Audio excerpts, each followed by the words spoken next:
Hello guys, today let us discuss about software development life cycle in brief, which is also called as SDLC.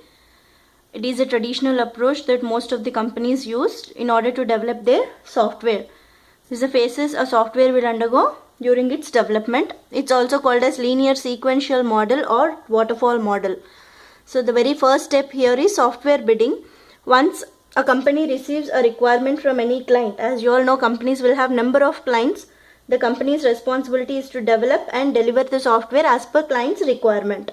So whenever a company gets some requirement from its client, the CEO first reviews the requirement, and then first step is the CEO first reviews the requirement, and immediately in the second step he calls all the project managers in his company to a meeting which is initiated by a CEO called as kickoff meeting. This kickoff meeting is attended by all the project managers in his company. So all the project managers will come, understand the requirement, and the project manager who is less occupied and who is likely interested in this project would come up.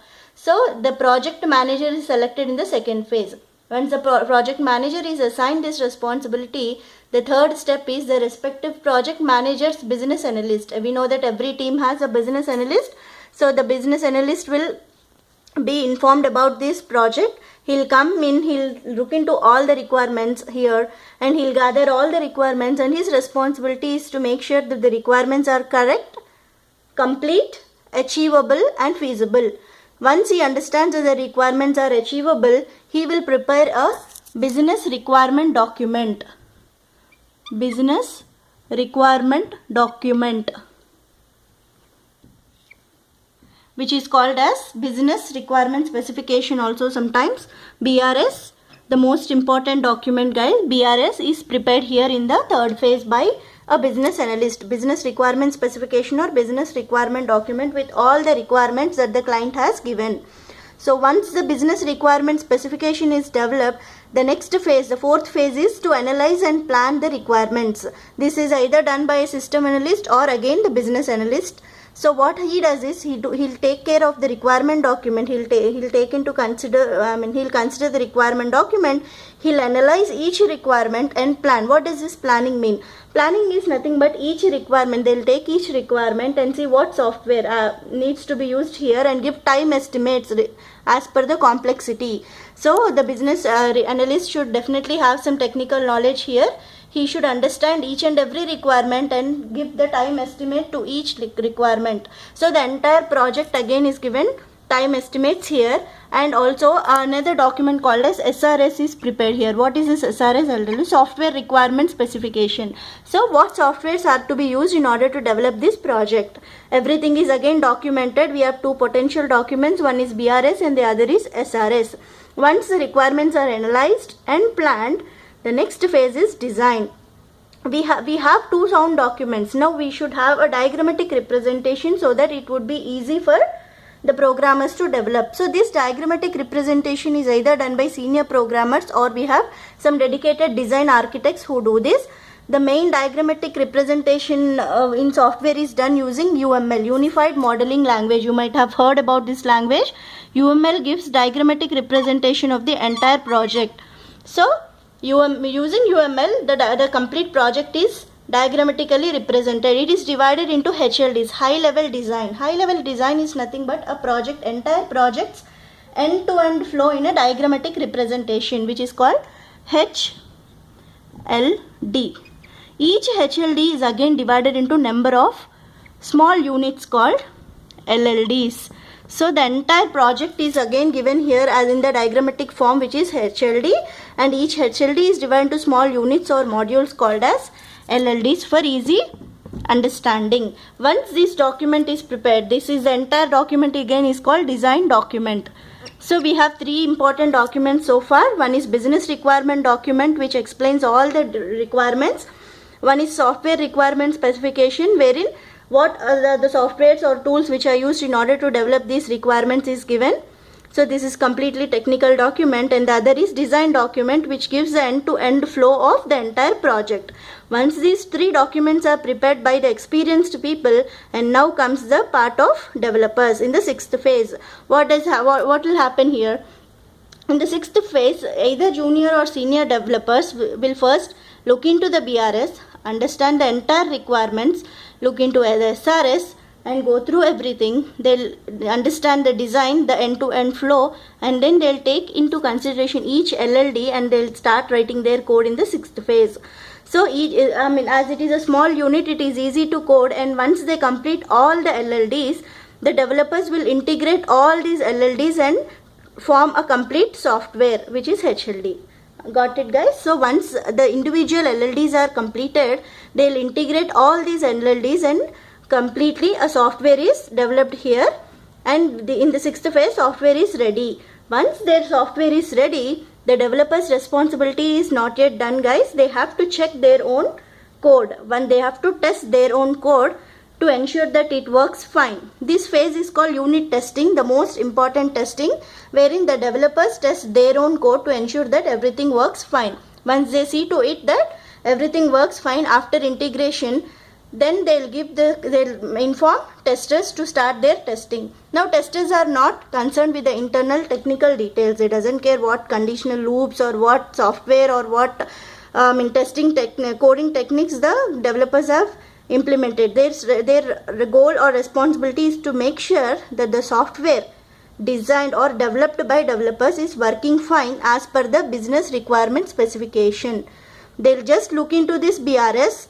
They look into each and every requirement and make sure that each and every requirement is achieved, is working functionally very fine in the testing phase. So there is a separate testing team involved, wherein the quality analysts or software testers will test the entire code as per the business requirement specification. Once the testing is completed and once they ensure, the testing team ensure that everything is working as per BRS, they'll say yes to the code which will be released into the market. And once after releasing into the market, after later some time, if client comes in again with some changes, okay, that is maintenance, when he wants some maintenance issues, when he wants some changes, this code will again go to the same old project manager who has been developed. In general, it goes to the same project manager because he already have idea in this requirement and his team already worked with this. They'll have better understanding of the requirement, so and also the changes. Once he gets in some changes, he will recall his business analyst and inform the necessary changes as per which the BRS will be updated. The BRS already it's been developed, so they'll update it as per the changes, or they'll add some new requirements if something comes in new, and they analyze and plan and give time estimates in the 4th step. In the 5th step, they design they give the diagrammatic representation as per the necessary changes. The developers will start developing all the changes, implementing the new changes, and the testers now here in this phase, they also test the changes that the new changes that have been made, and also test the previously existing code to ensure that these changes which have been made to the project will not hamper the existing functionality. So the testing team plays an important role in case of any changes, guys. What they do is they also test the new changes along with the existing changes, just to ensure that then because of some new changes in the code, the existing changes are not getting affected. Once they ensure that everything works fine with the new changes, they'll again release it into the market. This is the cycle of SDLC, software development life cycle. Let me again give you a brief. First thing, the very first step is software bidding. CEO will get some requirement. He'll call all the project managers in the second step and he'll discuss about the requirements. In the second step, the project manager who is likely interested will be picked up, and the third step, he'll call his business analyst and who will gather all the requirements and prepare a business requirement specification document here in the third step. In the 4th step, the business requirement specification is considered and they analyze and plan each and every requirement in the 4th step. Either system analyst or business analyst will look into that. They'll prepare a software requirement specification and give time estimates to each and every requirement. And once these 2 documents are prepared, the design team is involved in the 5th phase, wherein they completely diagrammatically represent the entire end-to-end project. They divide the entire project into HLD and LLDs, high-level design document and low-level design documents. LLDs are nothing but small unit of a project. So these LLDs, individual LLDs, are being developed in the 6th phase by either junior or senior programmers who will complete their coding and again integrate. They'll unite all these LLDs together to get the entire software, and once they form the entire software, they again test it and the developers test their own code to ensure that everything works fine, which is a popular step known as unit testing. In the 6th phase, unit testing is done. Once unit testing is done, the developers release the code to the testing team. Testing team's responsibility is to test everything as per the business requirement specification in the 3rd step. So they doesn't dig deep into the internal code logic. They only see that the software developed meets the business requirement specification.